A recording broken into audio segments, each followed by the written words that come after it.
Sébastien Morin, 34 ans, je suis né à Rennes. Et actuellement, je suis préparateur physique et coach privé de Kevin Séraphin, qui est joueur NBA au Washington Wizards. Mon parcours est assez simple. J'ai toujours joué au basket déjà. J'ai commencé à l'âge de 6 ans jusqu'à 26 ans.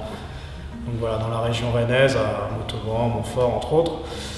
À un moment donné, je pense que j'avais besoin un peu de physique, donc c'est là où j'ai commencé à travailler un peu sur moi-même pour essayer d'avoir plus de performance. Et puis j'ai eu un bon feeling avec la profession, donc voilà, j'avais commencé ici justement à Douarré-Béva, à Montfort. Et ça m'a poussé à faire mes études là-dedans et puis petit à petit à prendre des diplômes. Donc j'ai commencé ici à travailler dans le fitness au départ, et après j'ai eu une expérience à Lyon, où là j'ai commencé à faire un peu de coaching personnel, voilà, avec différents types de personnes, des joueurs de football notamment. Et après j'ai eu l'opportunité de partir à Cholet Basket, qui m'a contacté. Donc quand je suis arrivé, il n'y avait pas de préparateur physique, ou alors il y avait juste un poste en fait de 10 heures, voilà, si je me rappelle bien. Donc moi j'avais proposé mes services pour un temps plein, et voilà, j'étais assez motivé pour leur montrer qu'un préparateur physique servait énormément à un club professionnel de basket. Et après, ma chance que j'ai eue dans mon parcours, c'est que je suis arrivé quasiment en même temps qu'Herman Kunter, un coach pour lui, c'était vraiment très important la préparation physique. Donc voilà, donc pendant 5 ans ensemble, on a bien travaillé. J'ai eu carte blanche sur tout ce que je voulais faire avec les professionnels et le centre de formation de Jean-François Martin. Et avec les résultats qu'on a eus, c'est-à-dire on a fait vice-champion d'Europe en 2009, on a gagné la Semaine des As en 2008, on a fait une finale de Coupe de France également, que malheureusement on a perdu, et l'apothéose, c'est le titre de champion de France en 2010 qu'on a gagné à Bercy contre Le Mans. Entre-temps, les résultats sportifs, à part les résultats sportifs, on a eu également l'opportunité de travailler avec des jeunes. Et avec le travail effectué, on a eu un bon feeling, puisqu'ils sont tous partis en NBA. Donc, il y a eu Nando De Colo, Rodrigue Beaubois, Kevin Séraphin, Rudy Gobert. Et après, j'ai eu la chance de travailler avec d'autres joueurs comme Michael Gelabal, pour ceux qui connaissent bien le basket, et d'autres joueurs comme Fabien Causeur et plein d'autres. Donc après j'ai fait le choix de devenir, j'ai pas fait le choix d'être coach perso, c'est surtout que ce sont des opportunités. Donc voilà, si je fais un retour sur ma carrière, on va dire, c'est des rencontres avec des personnes comme Herman Kunter, Jean-François Martin, Thierry Chevrier et d'autres, et puis des opportunités. Donc voilà, donc après le titre en 2010, j'ai préparé l'équipe d'Euroleague, de Cholet Basket pour l'Euroleague. Et puis ensuite j'ai tenté l'aventure américaine, et il se trouve qu'en même temps Kevin Séraphin, lui aussi est parti en NBA se faire drafter. Donc voilà, et l'opportunité là, c'est que Kevin était blessé, donc il arrivait en NBA blessé, avec tous les problèmes d'intégration, d'être dans un autre pays, une autre langue, une autre culture. Donc voilà, donc il m'a appelé tout simplement un jour, il m'a dit: Seb, bon, on a fait du bon travail ensemble, ça fait, à l'heure actuelle, ça fait 9 ans qu'on est ensemble, donc il m'a dit j'aimerais bien continuer l'aventure avec toi, j'aime bien le travail qu'on fait ensemble, donc est-ce que ça t'intéresse de devenir mon coach perso? Donc voilà, donc forcément l'opportunité comme ça ne se refuse pas. Donc je suis allé le voir à Washington, et puis bon, comme on avait l'habitude de travailler, alternant les moments très durs et les moments où on s'amuse bien quand même, voilà, ça s'est fait, et j'ai chopé l'occasion. Donc après, il y a l'opportunité également des Washington Wizards, parce que c'est pas trop dans la culture française d'avoir des coachs privés. Donc il y a eu une rencontre avec les dirigeants des Wizards qui ont pendant un certain temps regardé mon travail avec Kevin, et ils ont jugé que j'étais une personne qui pouvait aider les objectifs de Kevin, et donc pour eux également, ça remplissait leur objectif. Donc c'est ça qui est assez intéressant dans leur mentalité, c'est qu'ils ne te voient pas quand tu es coach perso, comme coach privé, comme un ennemi, mais plutôt comme une personne qui va t'aider à remplir tes objectifs. Donc par rapport au travail de cet été, parce qu'il y a eu quelques articles sont tombés dans la presse par rapport à ce qu'on avait fait. Donc on a travaillé un peu différemment avec Kevin. Déjà premièrement parce qu'il a eu une arthroscopie au genou, donc il y a eu une indisponibilité pendant un certain moment qui a fait que forcément sans activité avec des joueurs de haut niveau ils prennent du poids. Donc voilà, donc il a fallu faire la première chose c'était bien sûr faire une réathlétisation de son genou, de son corps, équilibrer musculairement tout son corps pour que justement il n'y ait pas de compensation. Donc juste pour expliquer les compensations, c'est souvent, et je sais que beaucoup de joueurs ont ce cas-là, si vous avez une blessure à la cheville gauche par exemple, vous vous concentrez sur la cheville gauche, mais souvent dans les 4, 5, 6 mois après, il y a une blessure sur l'autre côté parce que vous avez compensé avec l'autre jambe. Donc nous, ce qu'on essaye au maximum, avec les kinés et les préparateurs physiques des Wizards bien sûr, c'est de rééquilibrer musculairement le joueur. Donc ça c'est la première partie. Et la deuxième partie également, on s'est énormément concentré sur l'alimentation et l'énergie que peut procurer l'alimentation. Donc là-dessus, on a beaucoup travaillé, on a changé beaucoup d'habitudes alimentaires de Kevin. Donc c'était pas que Kevin mangeait mal, mais on utilisait mal les bienfaits de l'alimentation. Donc suite à ça, Kevin devait manger 5 à 6 fois par jour. Donc pour perdre du poids, ou faire fondre du gras en tout cas, l'idéal c'est ça, c'est de manger 5-6 fois, à savoir des petites portions toutes les 3 heures. Et le constat est tout simplement qu'il est passé de 134 kg après son opération à là je crois qu'il est à l'heure actuelle à 122, 121. Et au niveau de la masse grasse, c'est pareil, on est descendu, là il est quasiment à 10 et après l'opération, on va dire qu'il était à 15-16 en fonction de si on prend localement ou si on prend avec le corps. Donc voilà, l'alimentation dans la préparation physique, c'est une énorme partie, c'est 80% de la performance. C'est très important, on ne peut pas avoir de performance si l'alimentation ne suit pas derrière.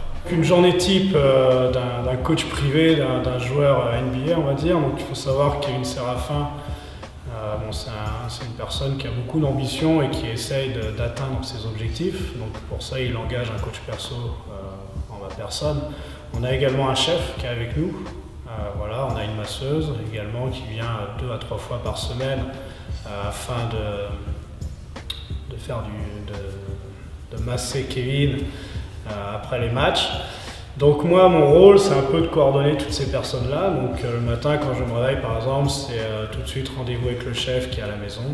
Et on est en train de planifier la journée, à savoir qu'on ne mange pas de la même façon s'il y a un entraînement, ou s'il n'y en a pas, ou s'il y a un match, ou s'il n'y en a pas, parce que ce n'est pas les mêmes horaires de pratique sportive. Donc voilà, on essaye de travailler là-dessus. Ensuite, s'il y a la masseuse, on essaie de faire un point avec elle également, savoir comment il est musculairement, les tensions et tout ça. Donc voilà, c'est un peu mon rôle de coordinateur. Généralement, Kevin le matin est à l'entraînement, donc moi j'ai l'autorisation d'aller le voir. Donc là c'est pareil, c'est plus un travail relationnel avec le staff technique des Wizards, savoir quelle partie est bien, quelle partie on peut progresser encore, comment on peut travailler, pour qu'il n'y ait pas de problème. Parce que l'objectif, il est simple, c'est qu'on ne fasse pas 2 fois la même chose dans la journée. Donc voilà. Ensuite, Kevin a son temps de récupération après l'entraînement. Donc généralement, Kevin va à la salle entre 9h, il arrive à 9h, 9h30 et repart vers 1h30. Donc ensuite, il rentre bien sûr, il se repose.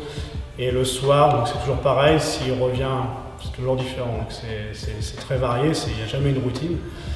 En fonction de savoir s'il revient d'un déplacement, d'un long déplacement sur la côte ouest ou pas, s'il y a eu un match la veille, s'il y a un match le lendemain ou s'il y a un match le jour même, on peut caler une séance soit de récupération active ou soit une séance de travail athlétique, donc plus des mouvements globaux, des séances assez courtes mais régulières. Et je pense que quand on enchaîne 82 matchs par saison, on ne peut pas s'amuser à faire des séances, on ne peut pas rajouter des séances de 2-3 heures, donc c'est pour ça que la qualité du travail, le choix des exercices et des méthodes de travail est très importante.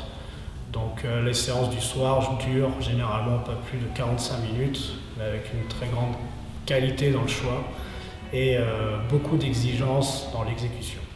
Les différences au niveau de la préparation physique en France et aux États-Unis, bon, il y en a énormément, même si la préparation physique progresse en France. Dans les mentalités, c'est toujours pas bien ancré. Il faut savoir que moi, aux États-Unis, les préparateurs physiques, en tout cas, sont très respectés. On est vraiment pour eux un rôle très important et on n'est pas juste des animateurs. Voilà. Les différences que je peux voir également, c'est des fois c'est un peu plus social et culturel, surtout au niveau des joueurs, et ça je trouve que c'est vraiment très intéressant de côtoyer ces joueurs-là justement, c'est que aux États-Unis, le basket ou le sport en général aide à sauver leur famille. Donc à partir de ce moment-là, quand on est sur un terrain, on est face à des chiens, donc ça veut dire ce sont des gars qui se battent vraiment pour leur vie, se sortir un peu de la situation qu'ils ont et aider leur famille. Donc voilà, on n'a pas trop cette culture-là en France, je pense que socialement on a un meilleur confort quand même. Mais c'est vrai que c'est intéressant de voir ça, l'agressivité qu'ils ont sur le terrain, les objectifs qu'ils ont. C'est pas juste jouer au basket. Les différences, c'est que bon, après c'est toujours pareil, on peut parler de budget, d'argent. Bon, dans chaque équipe NBA, il y a 3 à 4 préparateurs physiques. Donc voilà, on est vraiment sur l'objectif de performance du joueur. Tandis qu'en championnat de France, parfois on a encore du mal à en avoir un vrai. Je pense que ce n'est pas forcément une question de budget, puisque certains clubs qui n'ont pas les plus gros budgets de France axent une partie du budget là-dessus, comme Nanterre, qui travaille avec Vincent et qui font du très bon travail. Et je pense que sur les dernières années, on a vu son travail au sein du staff de Nanterre. Donc voilà, il faut juste que la préparation physique, je pense que c'est vraiment quelque chose de très important. C'est juste un paramètre. Voilà. C'est pas parce qu'il y a un préparateur physique dans une équipe qu'on va gagner. Mais c'est un paramètre qui permet d'aller vers la performance et se donner toutes les chances de son côté pour essayer d'atteindre ce que tout athlète de haut niveau souhaite, c'est-à-dire gagner. Donc les différences après qu'on peut avoir aux États-Unis, bon, je trouve qu'ils sont beaucoup dans le dialogue et dans l'échange. Donc c'est ça qui est intéressant et c'est vrai que même moi, quand j'étais en France et qu'on me parlait de, par exemple, Paul Pierce ou des joueurs comme ça, Kobe Bryant, bon, ce sont quand même des joueurs qu'on pense inaccessibles, ou LeBron James par exemple. Bon, ce sont des joueurs qu'on a l'impression inaccessibles. Bon, c'est vrai que maintenant j'ai cette opportunité de les côtoyer et notamment Paul Pierce qui vient de signer au Washington Wizards, on s'aperçoit que c'est quelqu'un, on peut discuter avec lui très facilement. Je sais que j'ai eu la chance de discuter avec lui l'autre fois, de me présenter. Des joueurs comme Néné par exemple, je sais qu'avec Néné je m'entends très bien puisqu'il joue le même poste que Kevin. Et Néné n'hésite pas à discuter avec moi pour donner des conseils, faire partager l'expérience qu'il a eue dans la ligue et les pièges qu'il y a dans la ligue en NBA. Souvent on se chambre un peu mutuellement sur notre barbe. Je trouve que la sienne n'est pas assez longue et je pense que la mienne est trop longue. Donc voilà, ce sont des petites anecdotes comme ça que je peux avoir. Après, tous les mecs sont assez sympas au Wizards. J'ai jamais vu quelqu'un d'autant. Quelqu'un comme John Wall est vraiment sympa. Donc lui, bon, je l'ai vu dès qu'il est rentré en NBA puisqu'il a été drafté en même temps que Kevin et je vois sa progression. Bradley Beal, c'est quelqu'un de très humble. Donc voilà, tous les joueurs, Marcin Gorta, bon, voilà, il est dans son délire et il nous fait bien rire des fois. Après, voilà, on est aux États-Unis, donc on côtoie ces gens régulièrement. Et une fois, j'étais à Dallas par exemple, et j'ai eu l'opportunité de faire une soirée avec Spud Webb, qui avait émerveillé ma jeunesse quand il faisait ses dunks. Donc c'est toujours marrant de prendre un verre avec un gars, tu te dis, bon, je l'ai vu à la télé. Donc ça, c'est assez marrant. Et puis après, dans les rencontres, celle qui m'a certainement le plus impressionné, moi, c'était de rencontrer Dirk Nowitzki, juste après les finales NBA où il a été MVP. Donc voilà, ça c'était après un travail avec Rodrigue Beaubois. Et Dirk Nowitzki a été satisfait de mon travail et s'était déplacé pour venir me féliciter. Donc c'est vrai que ça fait toujours chaud au cœur et c'est toujours impressionnant de les voir, mais au final, bon, ce sont des gens comme tout le monde. Voilà, ils se prennent pas la tête. Après, il y a aussi, ça c'est assez marrant parce que c'est un peu l'attraction, on va dire, même si c'est un peu péjoratif, des Washington Wizards, c'est que Georges Muresan, qui a joué donc à Pau Orthez et qui fait 2m32 et qui a joué aux Bullets, donc l'ancienne équipe des Wizards, est toujours à Washington. Donc une fois j'avais été le voir en lui disant que j'étais l'ancien préparateur physique de Cholet Basket, et c'est assez marrant parce qu'il m'a dit donc tu as connu le hangar, en parlant de la Meilleray. Donc je sais pas, 15 ans ou 20 ans après, il s'en rappelle tout le temps, et du haut de ses 2,32 m à chaque match, à chaque fois que je le vois, à chaque fois c'est salut mon poulet, comment tu vas? Donc voilà, il a gardé sa petite connotation française malgré sa vie américaine également. Non, dans 5 ans, mon objectif, bon, je pars toujours de ce principe qu'on ne sait jamais de quoi demain est fait. C'est-à-dire, il y a 4 ans, on m'aurait dit que je serais en NBA à l'heure actuelle. Je pense que je ne l'aurais pas cru. Donc, je pars toujours sur ce principe-là. Maintenant, on a des objectifs personnels, forcément. À l'heure actuelle, je suis en train de me renseigner pour passer un master en diététique et en nutrition sportive aux États-Unis, qui me permet ensuite d'ouvrir, bien sûr, mes compétences et d'être reconnu. Donc voilà, dans 5 ans, si tout va bien, je dirais que je serai toujours avec Kevin. C'est un peu l'objectif qu'on a, c'est d'aller le plus loin possible ensemble et d'essayer d'atteindre nos objectifs qu'on a placés assez haut mais qu'on garde pour nous.